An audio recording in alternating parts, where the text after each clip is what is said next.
If you guys like the shirt, give this video a thumbs up. This is an omnivore. This is not an omnivore, this is a frugivore. This is a fish, this is a bear. Bears eat fish, bears eat berries. Bears are omnivorous, which means bears can eat both. And they do eat both, they love eating both. Carnivores are more like the things like the tigers, the lions, who got these big canines, fangs, and they can just rip into animals. Humans, doesn't look like it, doesn't look like it. We're neither herbivorous, nor omnivorous, nor carnivorous. We are frugivorous by nature. We are designed to eat from the vine. And when we do, we live in line with nature's design. And by doing that, we feel absolutely divine. Everything about us is designed for fruit. But that is definitely not what this video is about. This video, I want to talk to you guys today about mental health. And the biggest jump in mental fortitude for me has come from meditation.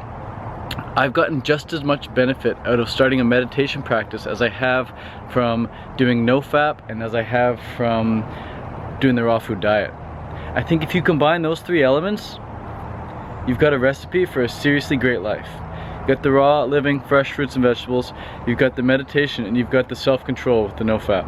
And the meditation and no FAP really complement each other. They really do, because honestly, if you can't control your mind, you won't be able to control your life. And if you at least can't calm down your mind, you won't be able to calm down your life. And if you don't have a method for self-control, you really don't have a method for stress relief.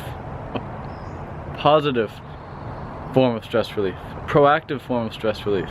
Rather than just dealing with stress by just shoveling a little dirt under the carpet, you actually vacuum it up, you deal with it, you clean it up, you reorganize it, you put it back, you put the dirt back in the garden where it belongs, rather than just shoveling it under the carpet. I remember as a kid, I grew up in a pretty nice neighborhood, and I went over to my friend's house, and I walked in, there was a little bit of dirt on my shoe. I walked in, I was like, oh crap, and his dad was like, oh don't worry, I'll go grab the vacuum. And so his dad goes to grab the vacuum, and while the dad's gone, I just lift the carpet up and just, you know, kick the dirt under the carpet. And the dad came back and he's like, where's the dirt? And I was just like, I cleaned it up. And he's like, where'd you put it? I was just like, oh, I put it under the carpet. And he tweaked, he got so mad. He flipped out. So that guy obviously doesn't do meditation, that guy just snaps. But the point is, the way he deals with stress is that guy just blow up, and the way I dealt with the dirt was equally inappropriate. You know, don't just shove shit under the carpet, man. Deal with it, face it. And when you're meditating, it's like our mind can be like a dirty pond at times, or maybe not a dirty pond, but a pretty murky pond, where we have a lot of soil at the bottom. Our subconscious mind, we got a lot of soil in there, and the soil is where the magic happens.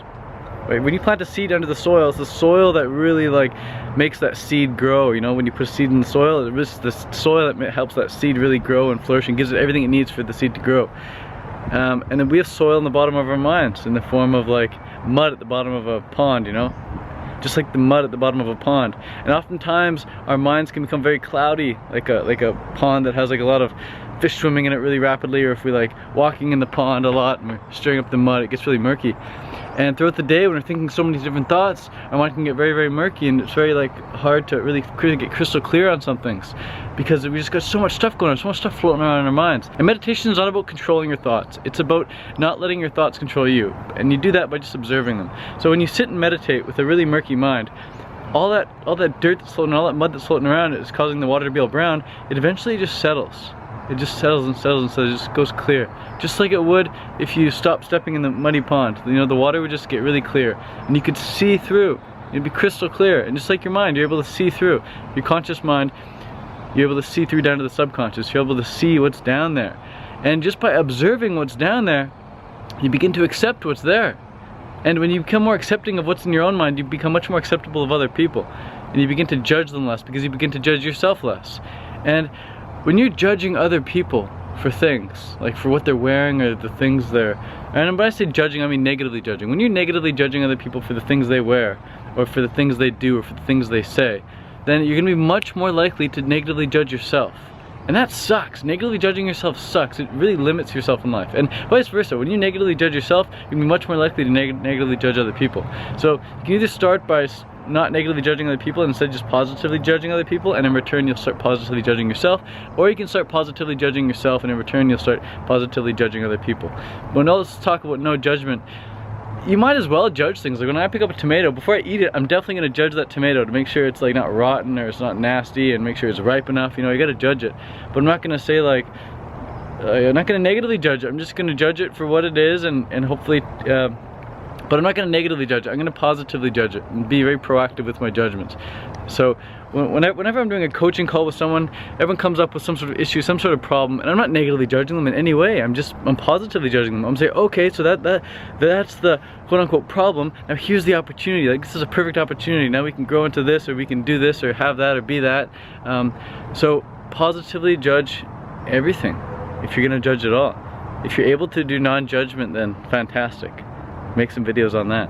I just personally love to positively judge everything because it makes me feel great. So anyways, meditation, how to meditate, let's break it down really simply. You can either do it on a chair, sit on a chair, or you can sit on the ground. I like to sit outside here on this little carpet right here, and you just sit cross-legged. You just sit down cross-legged. No fancy position. Doesn't matter if right leg, left leg is on top. Doesn't matter. Doesn't matter if your eyes are open. I prefer to close them. Hands, I put my hands just like that. You can put your hands like that. You can put your hands like that. Whatever. Just whatever's comfortable. Just get comfortable. And even if you don't want to sit cross-legged, you can just go against the wall here. Put your back against the wall. And just sit back against the wall. I've done this before, and it's great. It's like 20 minutes like this. And then the reason I know it's 20 minutes is because before I start the meditation, I just go on my iPhone or go on my phone, whatever, set the timer. Even go on, if my phone's not around, I go on YouTube, type in 10-minute timer, 20-minute timer, 15-minute timer. There's timers on YouTube, and I just, boom, press play. Just relax. And you just let your mind think. You let it think. You don't try and stop any thoughts or whatever. You just let your mind think.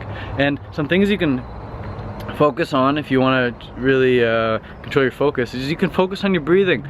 4 seconds in on the breath, 8 seconds out on the breath. In through the nose, out through the mouth. In through the nose, out through the nose. Totally up to you. You can make it up. Do what works. For me, I love to go 4 seconds in through the nose, 8 seconds out through the nose. And another thing I like to focus on is just saying thank you silently in my head. So I just say thank you, thank you, thank you. And I just really feel it. I just really feel it. I don't just repeat the words, I repeat the feeling. I try and repeat that feeling of being, wow, so thankful. Wow, so thankful. And oftentimes I can bring myself to invisible tears. I'm just so thankful in meditation. And another thing I like to do is, I'm sure you've seen that willpower meditation, just sticking your arms out like so. If you haven't seen that, you can click right here and watch that willpower meditation. These are just little things that I like to do in meditation. Typically before the meditation starts, I'll just decide what I'm going to do first. Another thing, if you don't want to do either of those, you can download the Headspace app and use the Headspace app. It doesn't matter what you do as long as you get into meditation. And meditation doesn't need to take half hour, 45 minutes, or an hour. Meditation can take 3 minutes. It can take 2 minutes. It can take 1 minute. You set the timer for 3 minutes. Set it for 2. Set it for 1. Doesn't matter. Up to you. I personally usually do 5, 10, or 15 minutes. Lately it's been 10 to 15. Before in Thailand I was doing like 45 minutes to an hour each day. But now I'll do 2 sets throughout the day. 1 in the morning, 1 in the evening. And it's really, for me, honestly, it's most beneficial if I do it halfway through the day, or at least halfway through my morning, rather than just first thing in the morning, rather than last thing at night. Because it's in the middle of the morning, or in the middle of our day, when our mind is the most murky, and we can benefit most from letting it settle and getting crystal clear. So oh my gosh, I can't even begin to describe the benefits of meditation in this short little video. But yeah, I've gotten just as much benefit out of meditation as I have out of the raw food diet. It's completely changed my life. So just be aware that if you really don't feel like meditating, that's when it's most beneficial. It's one of the most like paradoxical things ever, because I promote only doing what you love, only doing what you want to do. Do what you want to do, do what you want to do what you want to do, and don't do anything else. And yet I'm saying here, if you don't feel like meditating, meditate. Because when you do, every single time you feel so much better. And I think the reason people don't want to meditate is because they're not in the same vibe as what meditation gives you. Meditation gives you like a super high vibe. So if you're in like a mediocre vibe, you're not in alignment with that super high vibe, so you're like, no, I don't really want to do that, I just want to stay in my mediocre vibe. Or if you're really feeling like pissed off or angry or frustrated, you're like, I don't have time for meditation, I just gotta do this, blah, blah, blah, blah. So you're like a really lower vibe, and meditation's like, so you're just not in alignment with that.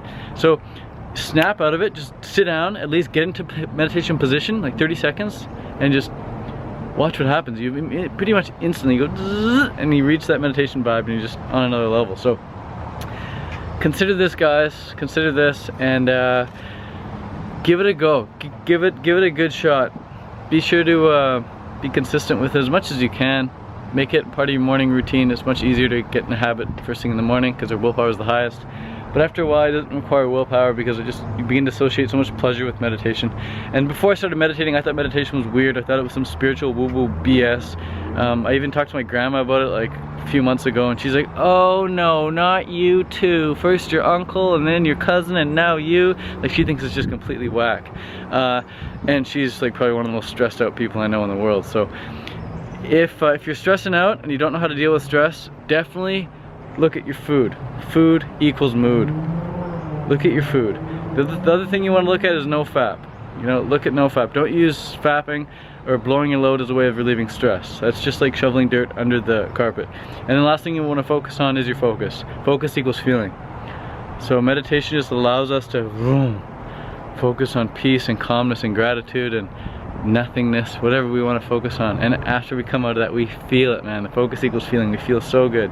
And whatever you're feeling in life is what you're in vibrational alignment with, and whatever you're in vibrational alignment with is what you're going to get in life.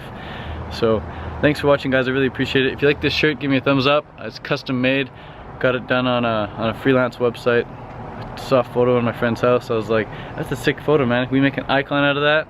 And so we made an icon, got it done. If you guys like similar shirts, let me know. And peace out. Fruitarian, living lifestyle. Learn about the benefits and start now. Eating from the vine and feeling divine. Fruit living with nature's design.